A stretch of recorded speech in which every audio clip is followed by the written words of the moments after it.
बाबा आमटे, जिनका पूरा नाम मुरलीधर देवीदास आमटे है, इनके माता पिता इन्हें प्यार से बाबा कहकर बुलाते थे, जो आगे चलकर लोग इन्हें इसी नाम से जानने लगे।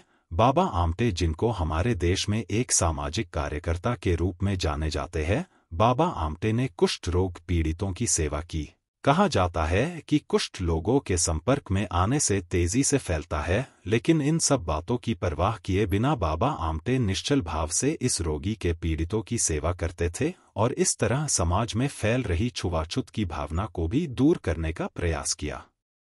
बाबा आमटे का जन्म 26 दिसंबर 1914 को महाराष्ट्र के वर्धा जिले के हिंगणघाट शहर में हुआ था। बाबा आमटे ने आज़ादी की लड़ाई से लेकर देश में सामाजिक कार्य किए, जिनके कारण इन्हें महान समाजसेवी कहा जाता है। दोस्तों, आज हम इनके बचपन की कहानी जानेंगे। बचपन में बाबा आमटे छोटी छोटी बातों पर रूठ जाया करते थे। एक बार उनके एक घनिष्ठ मित्र ने उनसे ऐसी कुछ बात कह दी जिसका उन्हें बहुत बुरा लगा। नाराज होकर उन्होंने उससे बात करना ही छोड़ दिया। हालांकि वह मित्र उनसे बहुत स्नेह रखता था। उसने उन्हें समझाने की भी कोशिश की कि उसका इरादा उन्हें ठेस पहुंचाने का नहीं था, पर वह नहीं माने।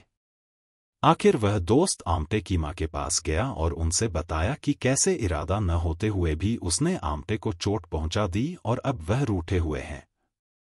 मां ने आश्वासन दिया कि वह ज्यादा दिन तक रूठा नहीं रहेगा। कुछ दिन बाद बाबा आमटे की मां उन्हें बगीचे में ले गईं। उन दिनों पतझड़ का मौसम चल रहा था और पेड़ के सड़ेगले पत्ते पीले होकर नीचे गिर रहे थे। मां ने उन पत्तों को दिखाते हुए बाबा आमटे से कहा, बेटा देखो, ये पुराने पत्ते किस प्रकार अनायास झड़ रहे हैं। हमारे मन के पुराने मनमुटाव, मतभेद को भी इसी तरह झड़ जाना चाहिए। हमें अपने मन के अंदर पुराने द्वेष और गलतफहमी को जमा करके नहीं रखना चाहिए। उन्हें भी पेड़ के सड़ेगले पत्तों की तरह झटक कर फेंक देना चाहिए। ये न केवल हमारे तनाव और दुख का कारण बनते हैं, बल्कि हमारी उन्नति में भी बाधक भी होते हैं। मां के इन प्रेरक शब्दों ने बाबा आमटे पर गहरा असर किया। उन्हें ध्यान आया कि वह तो कई दिनों से अपने उस मित्र से बात भी नहीं कर रहे हैं।